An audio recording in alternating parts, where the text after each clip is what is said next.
نبدأ نكسر القعقع أو عين الجمل.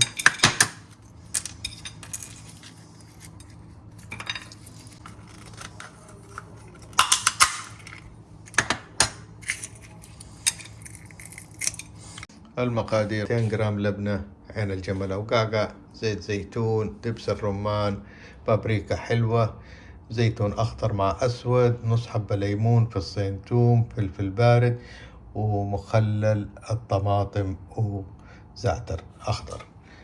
هذه مقاديرنا إن شاء الله على وصفتنا.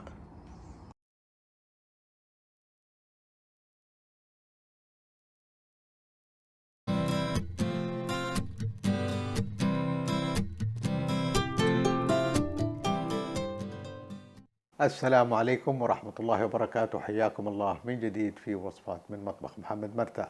أعتذر منكم على الانقطاع اللي حصل، ولكن كانت ظروف خارجة عن إرادتنا والحمد لله. فالعملاق النايم صحي إن شاء الله وحيرجع على مطبخه ونبدأ وصفات من جديد. فاليوم وصفتنا حتكون بصراحة روعة، خفيفة وبسيطة، وتعطيني شوية إني أدخل على المود تبع التسجيل والوصفات إن شاء الله. وإذا ما ناسبتكم لا تسووا لا لايك ولا كامنت ولا اشتراك، وإن ناسبتكم عاد ما أوصيكم. وصفتنا اليوم لبنة وزعتر وحاجة فاخرة من الآخر، فإن شاء الله تناسبكم. بصراحة جربت أنا فقلت لازم أعمل لكم هي، وهذه بعد العودة من الانقطاع. فإيش اللي حنسويه الآن؟ حنحط المقادير هذه كلها على بعض وإن شاء الله تشوفوها، وبسيطة وسريعة. إيش حنسوي؟ حنحط زيت الزيتون في البداية. زيت الزيتون يمكن كوب أو كوب وربع زيت زيتون. وبعدين نحط دبس الرمان. هذا دبس الرمان.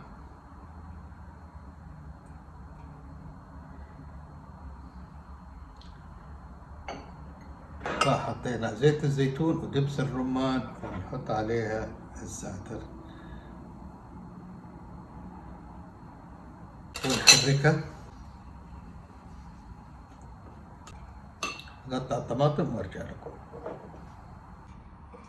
فنحط الآن قطعة الفلفل البارد مع الطماطم، مخلل الطماطم، أضيف على الخليط. وبعدين نجيب الثوم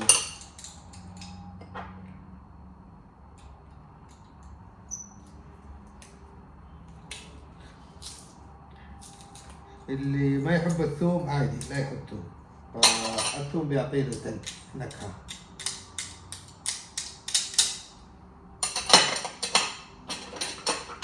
والليمون.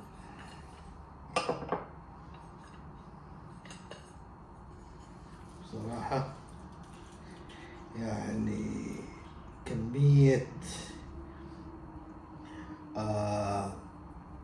مذاقات جميلة بصراحة.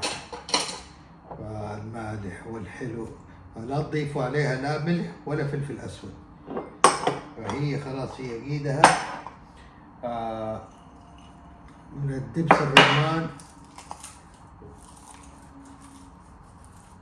والزعتر نعطين ونكسر عين الجمل ونضيف عليه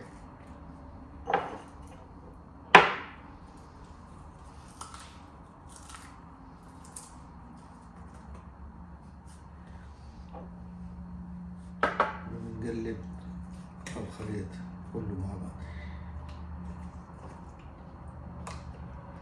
شايفين كيف؟ هذه لوحدها صار وصف الحالة. نجيب الصحن، نحط اللبنة خفيفة وسريعة ولذيذة الحقيقة. تجربوها وتدعوا لي إن شاء الله.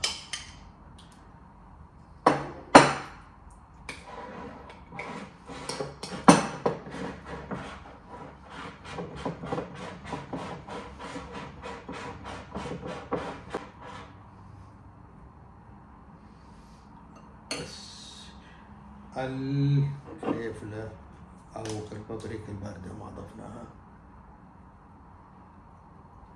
بس اللي يحب الحار يضيفها، اللي ما يبغاها لا يضيفها.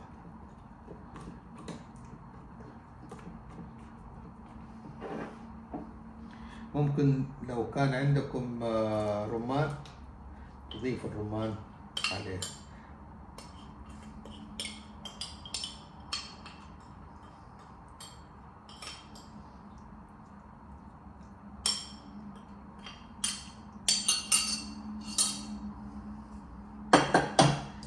شايفينها كيف؟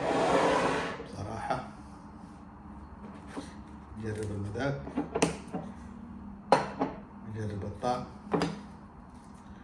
بسم الله الرحمن الرحيم.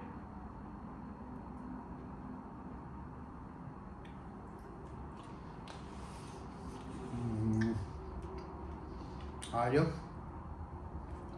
روعة. فإن شاء الله تقدروا تسووها. في الختام سبحانك اللهم وبحمدك أشهد أن لا إله إلا أنت أستغفرك وأتوب إليك. ولا تنسوني من خالص دعاكم والاشتراك بالقناة وتفعيل الجرس عشان يوصلكم كل جديد. مع السلامة.